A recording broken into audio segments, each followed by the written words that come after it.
Haïti peut-elle survivre? Haïti, la terre la plus prospère du monde colonial, s'est enfoncée par un processus séculaire dans le carreau.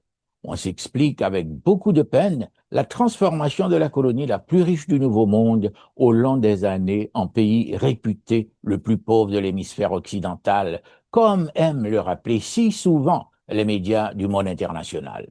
Comment un pays qui a pu produire à un moment de son histoire plus de denrées que les 13 premiers États américains ait pu tomber au bas de l'échelle politique et économique dans une pauvreté endémique qui risque d'être irréversible? Comment cette petite nation très fière, championne du panaméricanisme, gardienne intraitable de la liberté, qui a aidé l'Amérique latine, les États-Unis, le Mexique, la Grèce et la Libye à obtenir leur indépendance, puisse se métamorphoser en État paria du monde occidental. En participant à une enquête de cette envergure, il faudra prendre en considération à la fois les différentes périodes de son histoire, sa naissance combien complexe et voire douloureuse des chaînes de l'esclavage, la situation coloniale d'où elle est née, les causes d'une hostilité et d'un ostracisme durable envers elle du monde international, les aspects nocifs endogènes, autant que les complots et actions déstabilisateurs exogènes, autant admettre d'entrée de jeu que le mal du pays haïtien provient d'une double origine, endogène et exogène, sinon nationale et internationale. Il existe une grande complicité séculaire au niveau international entre pays, gouvernements, institutions et chercheurs dont l'objectif prioritaire consiste à entretenir une odieuse farce épistémologique. Il s'agit d'abord de la mythification et de la mystification de l'histoire, bien sûr celle de 1492. Eh bien, c'est un tragique numéro de prestidigitation idéologique, incessant et obsédant, obtenu par un matraquage de la maternelle à l'université. Cette agression contre la mémoire s'insère dans une stratégie globale, cohérente et permanente, laquelle crée des dérives, des dérapages et des déformations de l'histoire qu'il importe de corriger. On ne peut faire table rase du passé et on ne peut opposer le négationnisme à un horrible génocide. L'homme du tiers-monde ne peut vivre sans mémoire, ne peut vivre avec un passé falsifié qui ne relève ni n'accuse aucune trace de civilisation. Il ne peut ignorer ses origines historiques, sa matrice originelle. Le coût de cette amnésie s'annonce trop élevé et les damnés de la Terre en font l'expérience au quotidien. Il y a eu un odieux viol de l'histoire, lequel a provoqué de durables traumatismes et aliénations.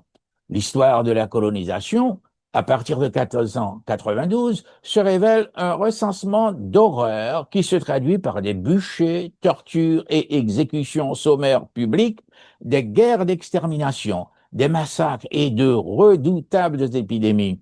Il s'agissait de trouver d'abord un mécanisme de dépréciation ou de dévalorisation qui ferait des indigènes de véritables intouchables, inéducables et incivilisables. Cette sanglante pratique vis-à-vis des natifs amérindiens provenait des théories arbitraires et non scientifiques. Le cannibalisme des Indiens, leur dégénérescence naturelle, leur appartenance aux descendants des fils de Cam ou de pauvres gens issus de la race d'Adam. Déjà, le cannibalisme était perçu et considéré comme la barbarie par excellence. Il était d'une importance vitale de lier ces peuples d'Amérique à des pratiques maléfiques et répulsives. Alors que l'appartenance à la race de Cam ne garantissait qu'une malédiction originelle au début, elle n'était pas suffisante. Il fallait un chef d'accusation de cannibalisme pour établir une hérésie du présent, un mal impardonnable de la conjoncture. Ainsi, la rigueur de l'esclavage, par une mutation dialectique, se convertissait en pure manifestation de générosité chrétienne rédemptrice, c'est-à-dire l'unique voie de salut qui s'offrait d'abord aux Amérindiens et plus tard aux Africains. Curieusement, il fallait passer par l'enfer terrestre pour aboutir au paradis céleste. Voilà pourquoi on bénissait l'esclavage. Eh bien, il en sera autant pour les Africains qui auront à faire la traversée de l'Atlantique, au cours de laquelle des millions auront péri. Il reste encore un nombre incalculable des fils du continent noir qui devront donner leur vie, faire des sacrifices suprêmes sur les plantations de Saint-Domingue pour faire triompher la liberté et l'indépendance dans certaines terres des colonies, dont Saint-Domingue, puis Haïti. Alors, la libération d'Haïti, l'indépendance et l'hominisation de tout un peuple qui aura échappé à la réification, tout cela a sonné le glas de l'esclavage, sa première abolition par le fer et par le feu. Et si l'épopée de 1804 demeure impérissable dans la mémoire collective de l'humanité, eh bien, des années de turbulence vont suivre jusqu'à une nouvelle occupation du sol par l'Amérique, cette fois-ci de 1915 à 1934. Et les dictatures sanglantes qui déferlaient sur la terre de Dessalines, le Grand, la conduiront à sa plus petite expression, à la pire des situations, un rôle de paria dans le monde international. Et quand on examine son environnement, son système écologique ou son système physique, on est encore à la recherche d'espaces vivables, de ressources, de nourriture, d'eau, d'oxygène, de chaleur et d'abri dont la population a grandement besoin. La topologie des lieux ne favorise pas le développement, puisque seulement 20% de la surface d'Haïti est de nature plate, exploitable et cultivable. Il y a une saison sèche qui détruit la culture. Il existe aussi une saison pluvieuse, une abondance de pluviométrie qui cause des inondations et des glissements de terrain à cause de l'érosion, des cyclones dévastateurs et malheureusement des séismes indescriptibles comme celui du 12 janvier 2010. Comme si Haïti n'avait vraiment ou bien ne subissait pas assez de maux. L'isolement du pays au niveau international maintient le statu quo. La société demeure stagnante et immobile. Elle est divisée en deux mondes distincts et incomparables. Le monde urbain et le monde rural, l'élite et les masses, le français et le créole, les mulâtres et les noirs, les nantis et les humbles, et pour en finir, le catholicisme, le protestantisme et le vaudou, ce qui finit par construire un ordre social chaotique, incapable de promouvoir la cohésion, un sentiment de communauté et un sentiment d'appartenance. C'est évident. Haïti possède un ordre social extagnant, une élite moderne de 10% de la population, instruite, riche, évoluant dans un système qui ressemble au système français.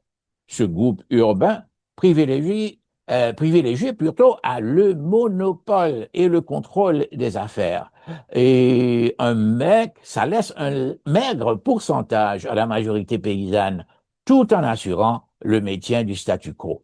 L'émergence de nouveaux riches noirs n'améliore pas la situation des masses. Les paysans totalement isolés des affaires nationales, luttant pour la survie, tombent souvent dans l'apathie, la résignation, parce que privés de satisfaction de tout ordre. Le niveau de vie des masses haïtiennes est si bas et qu'elles ne peuvent atteindre le bonheur collectif d'appartenir à un milieu, à un pays ou à une nation.